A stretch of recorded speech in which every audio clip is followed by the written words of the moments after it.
Hello.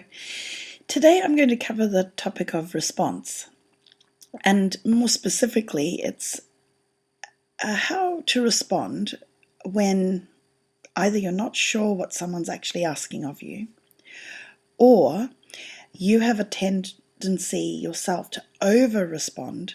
So when someone's asking you something, you rush to finding a solution, or you want to make it better, or you want to help them because you can feel that they're in trouble or they just need an easier path, an easier go of it, and you can make it better.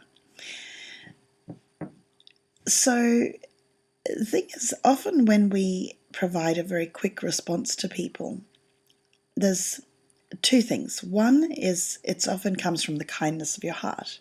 You actually want something to be better, or you want something to be easier for someone else. Sometimes that kindness is to yourself as well. You'd actually like a problem to go away. You'd like to not feel uncomfortable anymore.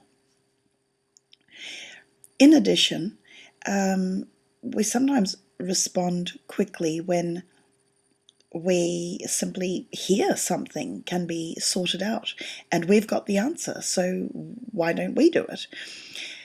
But what that can come across then as is an inability to listen, or an inability to hear the problem completely. And it's not that solutions and ideas and action isn't fantastic. It's about knowing when to do it. And also for those of you who actually like going into action, like being able to move ahead quickly, how do you actually hold back while still remain attentive to the other person?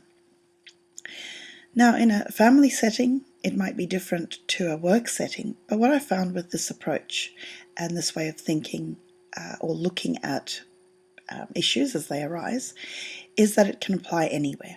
I personally will use it whether at home or consulting or in any dynamic. And even more so, I'll look to this three-path approach when I'm actually confused about what's required. Okay, so to start, here's a little diagram. You can see that this is meant to represent, that moment where someone raises an issue and they start talking.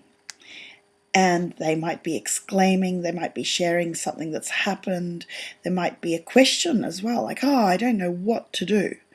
And so it goes. These three options are actually the three paths. And sure, you can actually ask someone directly, any teenager, even an adult, you can actually ask directly, hang on a second, I'm confused, or I don't know. Did you want me just to listen? Are you venting? Or did you want some ideas from me, some options? Are you looking for options? Are you looking for potential solutions? Are you looking for something? Or are you actually looking for me to do something for you? So you can actually ask those questions, but it's not always practical to do that. And if you're talking with someone who's very emotional, or someone who may not be in a position, like you'd have to interrupt them to ask them these questions. If you're talking to a child, you don't necessarily want to ask direct questions because it may interrupt what they're actually sharing. And if your priority is to hear what they're sharing and their experience, then you can choose the default position of I'm here to listen. Remembering that when you're here to listen to someone, it is actually a job. Listening means you're actually hearing what is their experience. You can ask questions based on, did that upset you and make you sad, or are you angry? You may not know from their body reaction they may look angry, and in actual fact they're like, no, I'm just frustrated, just it's happened so many times and it's like they're ignoring me. So in this role of listening, there's a lot of questions that can be asked, but the focus can be that while you listen, you're just checking. And if they're just venting, then maybe the best thing is to wait till they're at the end and you can actually ask, is there more? Was that all? I'm popular suddenly. And that way you've given yourself a job. And so for those of you who love responding, who often have a million ideas and answers as to what's the way to go, it can actually hold you back. Not forcefully, but enough to say, well, now I'll take this role on first. Admittedly, people might be looking for an answer. They might sound like they're looking for an answer. And before you give one, an idea, a thought, a solution, an option, you can double check with them. You can say, I've got so many ideas. I actually know what I would do. But you check, do you want to hear that from me now? Do you want to hear my ideas? And, should I get on my phone? Like, I've got thoughts, I can put them and start Googling now. Because I'm sure I've seen something somewhere. But even before you start the distraction of reaching for your phone to check, I'm sure I've done that. If you're in the role of listening, there is no place for Googling or finding something somewhere else or going, wait a second, I know I've got that on my desk or in my emails. I'm sure that so-and-so didn't say that. On this path, there's no room for a search engine or a check because you're just listening.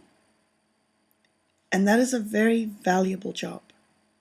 I know personally when I have times where I just want to talk or sort something out in my head, and I do it very well or better by talking to someone, I appreciate anyone who's just listening.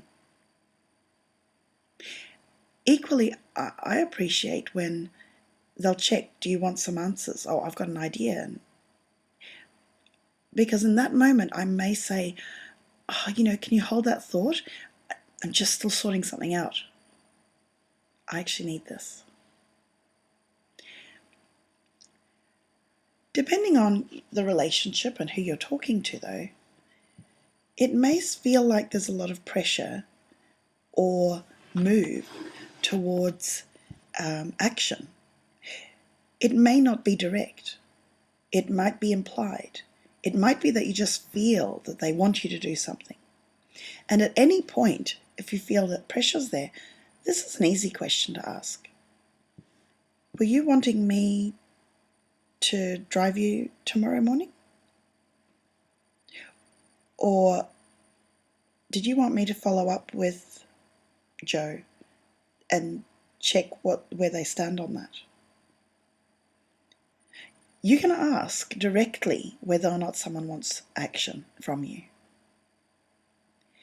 Whether they say yes or no, whether they even can say yes or no, that's yet another level of exchange and interaction. It depends on your relationship. But in the workplace, this might be actually the only reason someone talks to you. It may feel like it's a rant and they're venting, but in actual fact they just wanted something from you and they're upset that it hasn't happened, and it should have happened yesterday and now needs to happen now. So with these three positions in mind, it gives any person, even the over-responder, a job. It can help you when you're talking with someone. It can be that you engage with them and you check. But even if you don't do that directly, if you have clarity for what you want to do, and even clarity that you're confused about which one's required, then it can actually help you be your best self in your response and not feel frazzled. There is, of course, another option, is that anytime we hear anything, it may be that this situation actually generates emotion in you. And in fact,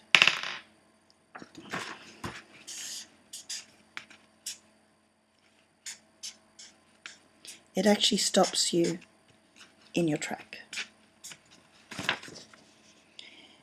In actual fact, the situation, the emotional feelings, whatever's generated in the happening is too big for you. And it stirs so much in you that you don't want to act to the person. You don't want to give options or don't even want to start going there. And you definitely don't want to hear anymore, because you can't actually listen to the other party because you have a number of feelings yourself. And the wonderful thing about having clarity here is you don't have to maintain a pretense of availability for another person. You can actually say, I'm actually going to need some of my time, or actually I'm now in a position, I've got a lot to say. But it also means that any action that arises in you as a result of your feelings, it might help you also separate whether you're acting for someone or for yourself. And that's an important distinction at times, depending where you're at in life and what you're trying to change. So, to bring this to a partial end, because there's so many discussions that can arise from these pathways. But to bring this to an end, just to remember that at any point, depending on your role, depending on who you are, you may not, with that person, want to do one of these roles. You may not also want or have the energy, or it may not be the timing to fulfill any of these. So, for instance, as a parent, you may be listening to the day's happenings and actually, most of the time, be really happy to be the person that your child or your family member talks to. And so when they ask for that, you're actually ready to be in this listening mode. However, even if it is a family member and you hear that they are actually needing something from you, it's not that you aren't going to do something, but it may not be the right time for you to give a response. You may not have enough information, you may need a bit more time, or you simply might be busy in your headspace and needing to actually sort out and listen to what that is differently to how you'd listen here. The other thing too is sometimes we'll hear and listen for a while, and then we come to a point of saying, I have options. I actually really want to tell you what I think and what ideas I've got. And for any person who's in this position or often has ideas and thoughts and solutions, the really important pathway here is knowing that beyond having the idea is it can go nowhere. It can stop. Because this person here may already have an idea of what they want to do. And for right or for wrong, for good or for bad, it's simply the path they're going to walk. So even in sharing, if you share with an expectation that it will be taken up, then perhaps you're the one who's got to reconsider sharing. And it's not about being pouty and going, it's fine, I'm not going to tell you any of my solutions because I know you don't ever listen to mine. It's about choosing to share, choosing to tell someone an idea or a thought or an option if they invite it, knowing that in this moment it might not be taken up. But who knows what impact that has for the future. But also for you, it's good to get an idea of a measure of how intense it is, How is it a 10 out of 10 that you must jump in with something? And if you don't, do you get apathetic and hold back and pull back and just can't be bothered listening even? So is for you, when you listen to someone have an issue and you can't provide options, do you lose interest? And that's good for you to know, because you might have a relationship with someone where you can actually say to them, oh, I'd love to be able to hear more, but I know I'm going to have ideas. Are you going to be okay to hear them? If the person goes, I don't want to hear ideas, can't you just listen? You can actually not have to pretend yourself and go, I'm probably not the person to listen, not at this time. So this is just the start to a potentially very complex and interesting way of interacting with others. But if this is all you have, that when someone speaks to you, here are your 3 lines of action, potentially with an exit, may make it a little easier. Good luck.